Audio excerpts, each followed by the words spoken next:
Engenharia e Ambiente, Sustentando a Vida com Recursos, aula 11, 17 de setembro de 2014.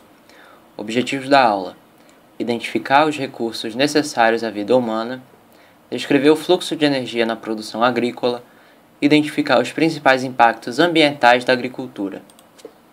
A água encontra-se disponível sob várias formas e é uma das substâncias mais comuns existentes na natureza, cobrindo cerca de 70% da superfície terrestre. É encontrada principalmente no estado líquido e torna-se renovável pelo ciclo hidrológico.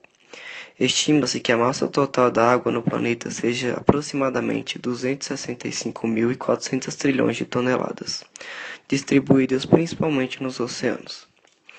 Importantes alterações têm ocorrido nas fases do ciclo hidrológico devido a intervenções humanas. Por exemplo, a ocorrência do vapor atmosférico pode ser alterada pela presença de reservatórios, pela modificação da cobertura vegetal e também por alterações climáticas causadas por gases estufa. O uso do solo é fator de importância fundamental na ocorrência natural da água. O desmatamento e a urbanização podem modificar o ciclo hidrológico, ao diminuírem, por exemplo, a evapotranspiração. Com o desmatamento, a maior presença de umidade no solo e sua capacidade de infiltração também diminui. Outro impacto relacionado à água é a impermeabilização do solo por meio de construções nas áreas urbanas, com pavimentações e projetos urbanísticos. Quando a precipitação atinge o solo, ocorre o escoamento superficial mais intenso em consequência da pouca ou nenhuma capacidade de infiltração disponível. Essa impermeabilização é uma das principais causas de inundações nas áreas urbanas. A água é usada em diversos setores da indústria, desde o meio usado para transportar produtos até a geração de energia elétrica. É usada na indústria em seu processo produtivo, por exemplo, com solventes em lavagens e em processos de resfriamento. É usada também na irrigação, na qual é necessária uma qualidade elevada daquela. Por exemplo, para o cultivo de vegetais crus, a qual a água deve estar isenta de organismos patogênicos que poderão atingir o consumidor. É utilizada para fins energéticos, por meio da geração de vapor de águas nas usinas termoelétricas ou pelo aproveitamento de energia potencial ou cinética nas usinas hidrelétricas. É usada por meio de transporte de cargas ou de pessoas. Esse recurso é muito usado devido às vantagens econômicas. Porém, a navegação pode perturbar o meio ambiente ao despejar substâncias poluidoras das embarcações no meio aquático. O alimento é um dos recursos indispensáveis para a vida do homem, porque é dele que provém todas as substâncias que nós, seres humanos, utilizamos como fonte de matéria e energia para poder realizarmos nossas funções vitais. É importante salientar que antes que o alimento chegue para o homem para fornecer energia, existe todo um processo em cadeia dentro do ecossistema que é chamado de fluxo de energia, que pode ser representado pela figura 5, onde a base são os produtores, que são seres fotossintetizantes que usam radiação solar para produzir energia, e aí eles usam parte dessa energia para automanutenção, e a parte que não foi utilizada para automanutenção é passada para o consumidor primário. Um exemplo: um louva-a-Deus come um determinado tipo de planta. A energia que a planta vai fornecer para o louva-a-Deus é toda aquela parte que ela não utilizou no processo de automanutenção. Ou seja, pode-se notar pela figura 6 que no processo há um consumo de energia. Exemplo da figura: produção primária, 15 calorias por metro quadrado por dia dos produtores. Dessas 15 calorias, para os herbívoros, chegam somente 1,5, que para os carnívoros que consomem os herbívoros, chega 0,15. Então, dentro desse processo, há um consumo da energia. E todo esse processo de energia que é utilizável para o próximo nível trófico é chamado de produtividade primária líquida. Desperdício de alimentos é o descarte ou inutilização de qualquer substância alimentar. A definição da expressão varia entre diferentes grupos políticos e entidades. Diversos fatores contribuem para que o alimento seja descartado, seja durante sua produção, armazenamento ou comercialização, sendo que a maior evidência de desperdício de alimentos ocorre na fase de produção e transporte. Dados de 2011 apontam que 1,3 toneladas de comida, cerca de um terço da produção mundial, são perdidas ou descartadas anualmente. Agricultura e impactos ambientais associados. A agricultura é o processo produtivo desenvolvido pelo ser humano que tem por objetivo atender à demanda global pelo abastecimento de alimentos. Por ser um processo produtivo e constituir também um ecossistema, o agroecossistema, a agricultura tem fluxo de energia, e essa energia entra nesse sistema por três maneiras básicas: por meio dos raios solares, pela queima de combustíveis fósseis e pelo uso direto da energia elétrica, que também é produzida pelo ser humano em outros processos produtivos. A queima de combustíveis fósseis possibilita o movimento dos equipamentos agrícolas, como tratores, colheitadeiras, caminhões, e também na produção de implementos como fertilizantes e defensivos, um passo anterior à aplicação direta na agricultura. Entre outras aplicações, a energia elétrica é utilizada na agricultura no processo de irrigação. Por exemplo, ela possibilita o bombeamento de água e o deslocamento de sistemas de pivô central. E a energia solar é absorvida pelas plantas, é base no processo de fotossíntese, que utiliza a água, essa energia e o CO2 para a produção de moléculas orgânicas, utilizadas no seu metabolismo. Na figura 8, é possível observar um exemplo de agrossistema com todo o processo produtivo descrito de maneira esquemática, envolvendo desde a energia solar, a força de trabalho humana, os processos de irrigação, aplicação de fertilizantes e defensivos, beneficiamento dos produtos, comercialização e o processo de logística, que envolve todo o transporte até o consumidor final. Durante todo esse processo, vários impactos ambientais são gerados.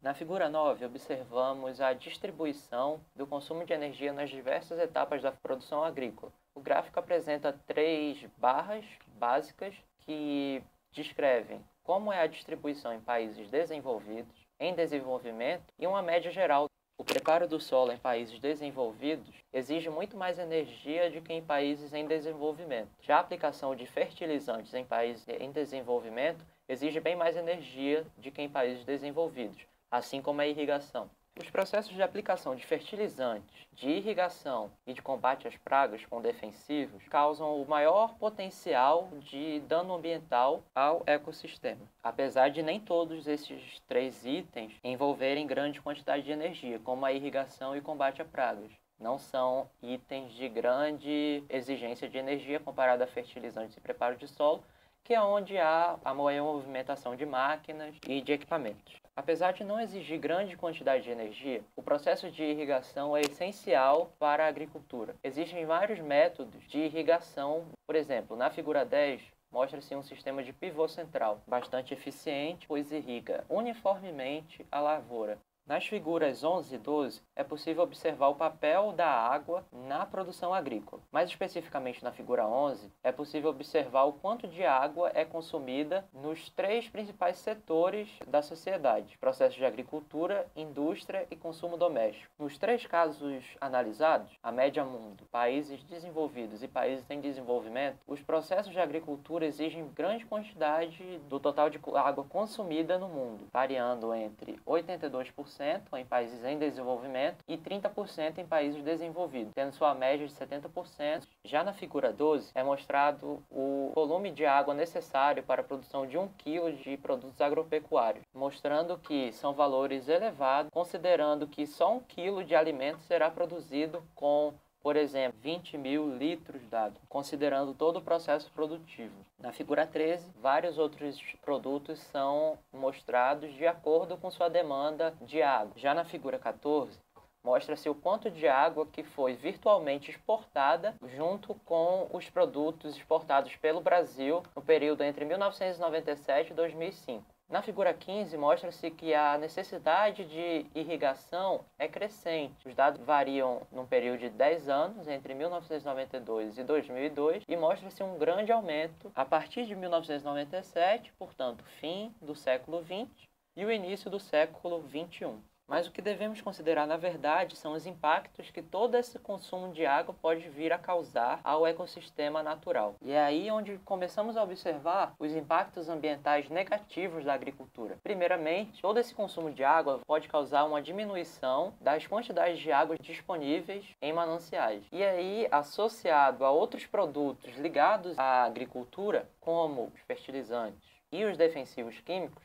essa água dissolve esses produtos, causando a poluição do solo e da água, a biomagnificação de produtos químicos nas cadeias alimentares, pois a água agora é uma mistura e vai deslocar todos esses produtos químicos que compõem os fertilizantes e os defensivos para as cotas mais baixas da paisagem, isto é, os cursos d'água em geral, contaminando, primeiramente, os organismos aquáticos, que são base para uma cadeia maior. A desertificação e a perda de nutrientes são muito ligadas ao processo de agricultura, pois essas culturas exigem muitos nutrientes do solo. E o plantio de uma cultura, o que é chamado de monocultura, contribui para esses processos, pois uma mesma cultura vai exigir a mesma gama de nutrientes do solo, ou seja, vai haver um desequilíbrio. E a aplicação de corretivos e de fertilizantes não é capaz de corrigir esse desequilíbrio. Já a perda de nutrientes se dá de várias formas, tanto pela excessiva exploração dos nutrientes do solo, como pelos próprios processos de erosão causados pelo excesso de água aplicada nos processos de irrigação, que são responsáveis pela lavagem do solo. Isso é, a água carrega os nutrientes do solo, deixando-o pobre. Com essa perda de nutrientes, voltamos ao processo de biomagnificação de produtos químicos nas cadeias alimentares, que também é consequência dessa lavagem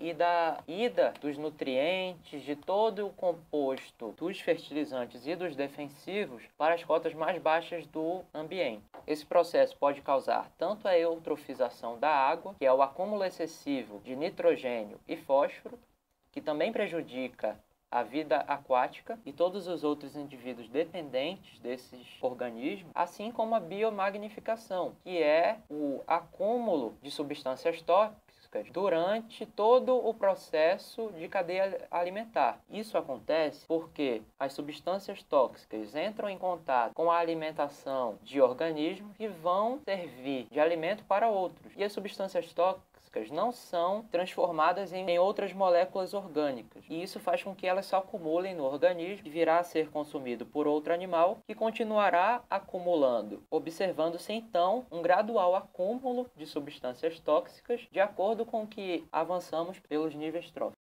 Nas figuras 16, 17, 18 e 19, podemos observar vários tipos de aplicação de fertilizantes. Já nas figuras 20, 21 e 22, podemos observar consequências e impactos ambientais de várias atividades relacionadas à agricultura e pecuária. Na figura 20 é possível observar processos de erosão do solo, possível eutrofização, pois os elementos são arrastados juntamente com água e argila para as cotas mais baixas do ambiente, onde está a água, um assoreamento dos cursos d'água, que é o acúmulo de sedimento no leito dos rios, dos lagos, o que pode diminuir a capacidade dos rios, gerando transbordamentos.